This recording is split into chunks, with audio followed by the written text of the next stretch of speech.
ஃப்ளூயிட்ஸ்ன்ற matter ரயானுக்கு இருக்கிறது உங்க வாயில இருந்து வரவே இல்லை. அதை தான் இங்க சொல்ல ட்ரை பண்ணிட்டு இருக்கேன். ஆக்கிட்டா நான் என்ன பண்ண முடியும்? அவன் சொல்ல கிடையாது. அப்படி சொன்னீங்கன்னா ட்ரிகர் ஆகும். போடு மறுபடியும் கோவா கேங்ல வந்து இன்னொரு சண்டையா?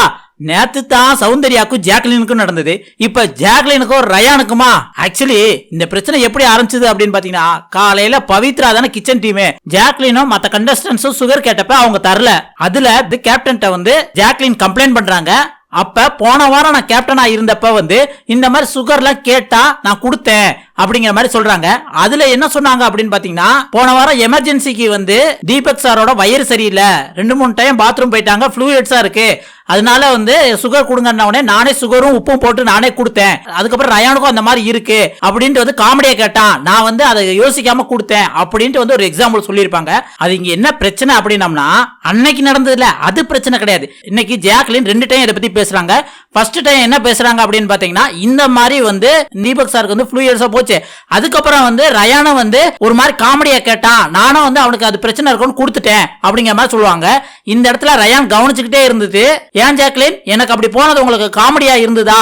ஏன் நான் காமெடியா கேட்டேன்னு சொல்றீங்க? எனக்கும் அந்த பிரச்சனை இருக்கு அப்படிங்கிற மாதிரி சொன்னாங்க. உடனே ஜாக்லின் என்ன சொல்றாங்க, நான் ஃபர்ஸ்டே அதைத்தானே சொன்னேன், ஃப்ளூயிட்ஸா போதான், அதனால தான் நான் கொடுத்தேன் அப்படிங்கிற மாதிரி சொன்னேன் அப்படின்னு கேட்ட உடனே, நீங்க அப்ப சொல்லும் போது என்ன சொன்ன அப்படின்னா, காமெடியா சொன்னேன்னு தான் சொன்னேன் தவிர ரயானுக்கும் ஃப்ளூயிட்ஸா இருந்தது அப்படின்னு நீ சொல்லவே இல்லை. அப்பனா எனக்கு போறது உங்களுக்கு காமெடியா இருக்கா அப்படிங்கிற மாதிரி வந்து ஜாக்லின் சொல்றாங்க. ஜாக்லின் அதுக்கு என்ன சொன்னாங்க, நான் அப்பயே என்ன சொன்னேன் அப்படின்னா, உனக்கு ஃப்ளூயிட்ஸா போச்சு, அதை நீ காமெடியா கேட்ட அப்படிங்கிற மாதிரி தான் நான் சொன்னேன். ஜாக்லின் சொன்ன உடனே மறுபடியும் ரயான் வந்து எனக்கு போறது உனக்கு அது காமெடியா இருந்ததா?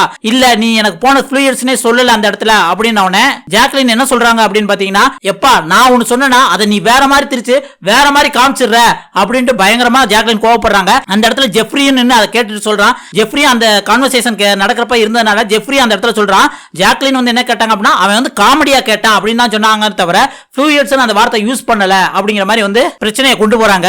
மறுபடியும் இதை ரயான் பேசிட்டு இருக்கேல, ஜாக்லின் எப்பா இப்படியாடா பேசுவீங்க அப்படிங்கிற மாதிரி வந்து தோணையில பேசினாங்க. அதை கேட்டு ரயான் வந்து, இந்த எப்பா எம்மா இதெல்லாம் சொல்லாதீங்க, ஒருத்தன் கான்வர்சேஷன்ல இவ்வளவு சீரியஸா பேசல, அது ப்ரோவோக் ஆகி அது வேற மாதிரி போயிடும் அப்படிங்கிற மாதிரி வந்து சொல்றான். அதை கேட்டு ஜாக்லின் நொந்து நூடுல்ஸ் ஆயிட்டாங்க. ஆனா ஜாக்லின் பேசும்போது சில விஷயங்கள் வந்து அவங்களுக்கு ஃபேவரா பேசுற மாதிரி தான் இருக்கு. ஆனா இந்த இடத்துல ரயான் வந்து இப்ப வர வர நல்லா பேசுறானோ அப்படிங்கிற மாதிரி நம்மளுக்கு தோணுது. முத்து கான்வர்சேஷன்லயும் வந்து ஏதாவது சின்ன சின்ன மிஸ்டேக் இருந்தாலும் ஆப்போசிட்டா பேசுறான், ஜென்ரலா நடந்தாலும் அதை பத்தி ஆப்போசிட்டா கரெக்டா பேசுற மாதிரி தான் எனக்கு தோணுது. உங்களுக்கு இதை பத்தி என்ன தோணுது? ஜாக்லின் எல்லா விஷயத்திலயும் ஒரு மாதிரி மாத்தி பேசுறாங்களா, இல்ல ரயான் பேசுறது கரெக்டா? என்ன தோணுதோ அதை மறக்காம கமெண்ட்ல சொல்லுங்க.